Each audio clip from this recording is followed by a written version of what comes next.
Apple ने अपना new iPhone 16 launch कर दिया है जिसका प्राइस 59,000 रुपीज़ है। और आज की इस वीडियो में इसे कंपेयर करेंगे दो पावरफुल फ्लैगशिप स्मार्टफोन के साथ में, जो कि है आपका OnePlus 13 जिसका प्राइस 89,000 रुपीज़ और Realme GT7 Pro जिसका प्राइस है 44,000 रुपीज़। दोनों के दोनों स्मार्टफोन परफॉर्मेंस और कैमरा क्वालिटी के मामले में काफ़ी बेहतर है। इन दोनों स्मार्टफोन को कंपेयर करते हैं आईफोन 16 के साथ में, ताकि आप बेहतर डिसीजन ले पाओ कि आपके लिए कौन सा बेहतर है, आईफोन या फिर Android. Hi everyone, welcome back to the channel. तो आज की इस वीडियो में हम आईफोन 16 के सारे स्पेक्स और इसका एक रिव्यू आप सभी के साथ में शेयर करने वाले हैं, ताकि आप ये समझ पाओ कि आईफोन 16 एक रियली में बजट फ्रेंडली आईफोन है या फिर इसे लॉन्च करने का एप्पल का दूसरा मोटिव है। तो अगर आपने इस चैनल को अभी तक सब्सक्राइब करके नहीं रखा है तो please hit the subscribe button, क्योंकि इस चैनल पे हम कई सारे टेक गैजेट्स वाले रिव्यूज़ और हॉनेस्ट ओपिनियन आप सभी के साथ में शेयर करते हैं, ताकि आप टेक को काफ़ी अच्छे से यूज़ कर पाओ और इसे अच्छे से एक्सपीरियंस कर पाओ। तो सबसे पहले हम आईफोन 16 के बिल्ड क्वालिटी और डिज़ाइन के बारे में बात करते हैं। तो आईफोन 16 का जो डिज़ाइन है वो आपको मिनी आईफोन होता है वो उस टाइप के डिज़ाइन में देखने को मिल रहा है, बट ये मिनी से थोड़ा सा इसका जो वेरिएंट है वो थोड़ा डिफरेंट है, क्योंकि इसका जो अगर आप देखो इसका बैक साइड में अगर देखो तो आपको एक कैमरा देखने को मिलता है जो क्या 48 मेगापिक्सल का है और एक फ्लैश लाइट देखने को मिल जाता है और काफ़ी शाइनी, थोड़ा मतलब प्रीमियम फील होता है और लुक्स में आपको काफ़ी इंप्रेसिव देखने को मिलता है। और इसमें भी आपको एक छोटा सा एक्शन बटन देखने को मिलता है, मतलब छोटे छोटे एक्शंस और सेटिंग आप इससे सेट कर पाओगे। अगर आगे एक साइड में अगर देखो तो आपको फेस आईडी वगैरह सारी चीज़ें हैं। और नेक्स्ट अगर आप इसमें देखो, इसमें आपको टाइटेनियम बेल्ट इसमें भी देखने को मिल जाता है, तो ये थोड़ा ड्यूरेबल भी है। अगर आप इसे OnePlus 13 के साथ और Realme GT7 के साथ में कंपेयर करोगे, दोनों के दोनों जो एंड्रॉयड स्मार्टफोन है वो प्रीमियम तो फील होते हैं, बट अगर आप प्रीमियम मतलब कि आईफोन इसे डिज़ाइन के मामले में अगर आप इसे कंपेयर करोगे तो ये तीनों आपको सेम ही देखने को मिलते हैं, वैसा कुछ आपको खास चेंजेस देखने को नहीं मिलेगा। Realme GT7 Pro का भी डिज़ाइन आपको काफ़ी हेवी देखने को मिलता है। नेक्स्ट अगर आप आईफोन 16 के डिस्प्ले के बारे में बात की जाए तो आईफोन 16e में आपको 6.1 इंचेस का रेटिना XDR डिस्प्ले देखने को मिल जाता है, जो कि एप्पल का खुद का डिस्प्ले है।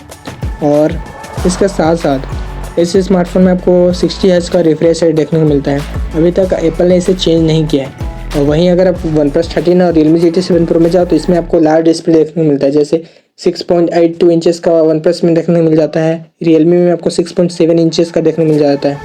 और OnePlus का जो है वो आपको एमोलेड डिस्प्ले है जिसका ब्राइटनेस आपको 45,000 का पिक ब्राइटनेस मिलता है।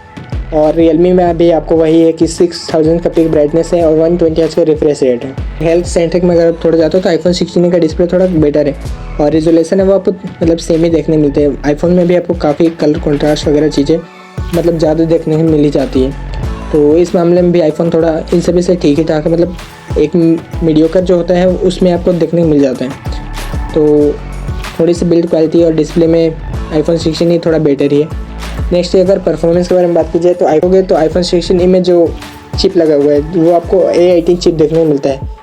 और इसके साथ ही इसमें आपको एप्पल इंटेलिजेंस और चैट GPT वगैरह AI सपोर्ट दे रहे हैं। बट अभी तक मैंने जितने भी चैट GPT वगैरह मतलब जितने फ्री के जो AI टूल्स है उन सभी को यूज़ किया, तो उसमें आपको मतलब जो गूगल जैसे ये सर्च इंजन वाले जो चैट GPT वगैरह AI टूल है उनमें अगर आप ये देखोगे, नोटिस किया अगर आपने होगा, तो ये है कि अगर आपने उसका प्रीमियम नहीं लिया है तो आपको फ्री वर्जन आप जब यूज़ करते हो तो उसमें जो भी आपको डाटा होता है वो हमेशा ये नहीं है कि वो एक्यूरेट डाटा वो ला के देते हैं। कभी कभी ये आपको देखो, कभी कभी क्या बहुत ही मोस्ट ऑफ द टाइम अगर आप देखो तो उसमें जो डाटा होता है वो आपको इनकरेक्ट मिलते हैं।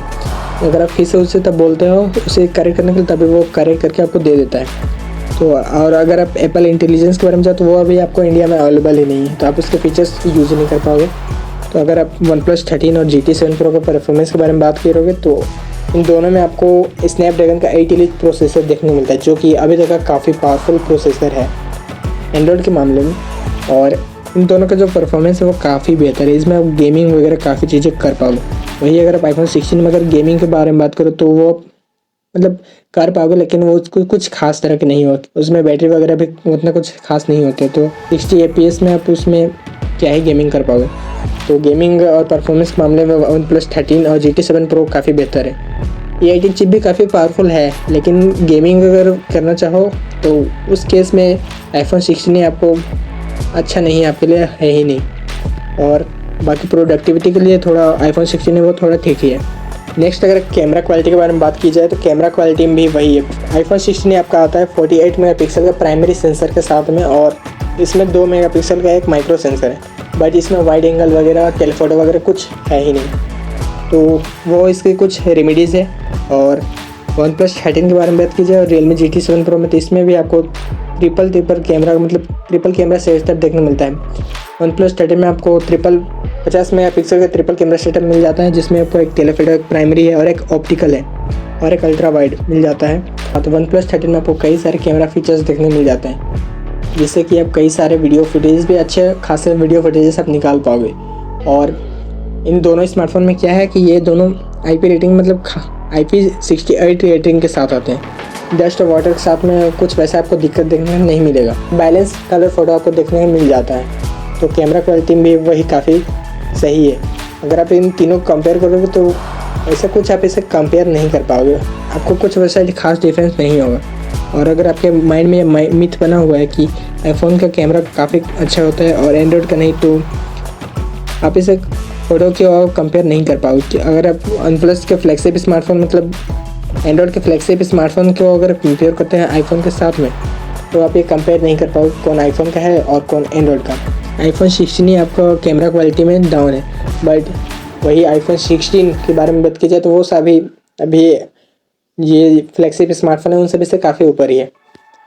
और नेक्स्ट बैटरी और चार्जिंग के बारे में बात की जाए तो बैटरी और चार्जिंग की अगर बात करोगे तो iPhone 16 में बैटरी कैपेसिटी ज़्यादा नहीं है एज़ कम्पेयर टू OnePlus 13 और Realme GT7 Pro, क्योंकि इन दोनों में काफ़ी पावरफुल चार्जिंग है। एंड्रॉयड के दोनों स्मार्टफोन में 6000 और 6500 mAh की बैटरी देखने मिलती है और चार्जिंग में भी 100 वाट का सुपर वॉक का फास्ट चार्जर है, एक में 128 का फास्ट चार्जिंग के साथ आता है। आप इसे ऐसे ही बीट कर दोगे iPhone 16 को चार्जिंग के मामले में और बैटरी के मामले में। और आपको ये पहले से पता होगा कि आईफोन की बैटरी उतना कुछ खास चलती नहीं है। तो iPhone 16 बैटरी के मामले में भी और चार्जिंग के मामले में भी थोड़ा पीछे ही है एंड्रॉयड के साथ। और नेक्स्ट प्राइसिंग के बारे में बात की जाए तो आईफोन का जो प्राइस है वो आप देख ही रहे हो कि इसका जो नॉर्मल वेरिएंट है 8 और 128 GB का जो वेरिएंट है वो आपको 59,000 मिलता है। और OnePlus 13 और GT7 Pro का जो वेरिएंट है, OnePlus का वेरिएंट आपको 59,000 मिल जाता है नॉर्मल वेरिएंट 8 और 128 GB का। और Realme GT7 Pro का वेरिएंट आपको 44,000 में मिल जाता है। तो इस प्राइस सेगमेंट में अगर आप देखोगे और अगर आप मेरे ओपिनियन से देखो तो iPhone 16 कुछ खास बेटर ऑप्शन नहीं है अगर आप लेना चाहते हो अंडर 60,000 के प्राइस सेगमेंट में। इसके वजह से आप अगर आपको 60,000 के प्राइस सेगमेंट में अगर आपको लेना है कोई स्मार्टफोन तो आप एंड्रॉयड स्मार्टफोन परचेस कर सकते हो। और अगर आपको आईफोन ही लेना है तो आप iPhone 15 या फिर 14 वगैरह ले सकते हो, जो कि उसका जो नॉर्मल वेरिएंट वाला फ़ोन आपको 65,000 के प्राइस सेगमेंट में मिल जाता है। iPhone 16 में कुछ खास नहीं है। अगर आपको ये सोच रहे हो कि आईफोन हो ये बजट फ्रेंडली आईफोन लॉन्च हो गया, इसमें से आप कई सारी चीज़ें कर पाओगे, तो ये आपका एक मिथ है। क्योंकि एप्पल भी काफ़ी कभी प्रॉफिट कमाना चाहता है और एप्पल एक टेक ब्रांड है, तो वो भी कई सारे टेक इनोवेशन करते रहता है। और जितने भी टेक ब्रांड्स होते हैं उन सभी को अपना कुछ परफॉर्मेंस दिखाना पड़ता है। जैसे अभी आपने देखा होगा कि Xiaomi ने अपना एक कैमरा फ़ोन स्मार्टफोन लॉन्च किया है, जो कि काफ़ी मतलब प्रीमियम स्मार्टफोन है, बट उसका जो स्पेसिफिकेशन है वो आपको फुल कैमरा पे है। तो वैसे ही कई सारे इनोवेशन से टेक कंपनीज करते रहते हैं, जिस वजह से इस iPhone 16 को भी लॉन्च करने का वही मोटिव है। क्योंकि इस प्राइस सेगमेंट में आईफोन का कोई ऐसा स्मार्टफोन नहीं है, तो उसे भी इस प्राइस सेगमेंट में अपना कोई स्मार्टफोन लाना था, जिस वजह से iPhone 16 को उसने लॉन्च कर दिया। तो इस iPhone 16 को उतना कुछ हाइप नहीं है। अगर आप आईफोन आप जपते रहते हो तो आप इसे परचेस कर सकते हो, बट अगर आप इनकेस अगर रियलिटी में जाते हो तो ऐसा कुछ आपको iPhone 16 में नहीं मिलेगा। और बाकी इस चैनल पे आपको कई सारे ऐसे ही टेक वीडियोस मिलती रहती हैं, तो हिट द सब्सक्राइब बटन और मिलते हैं किसी अदर वीडियो में ऐसे ही ऑनेस्ट रिव्यू के साथ। तो तब तक take care and bye bye.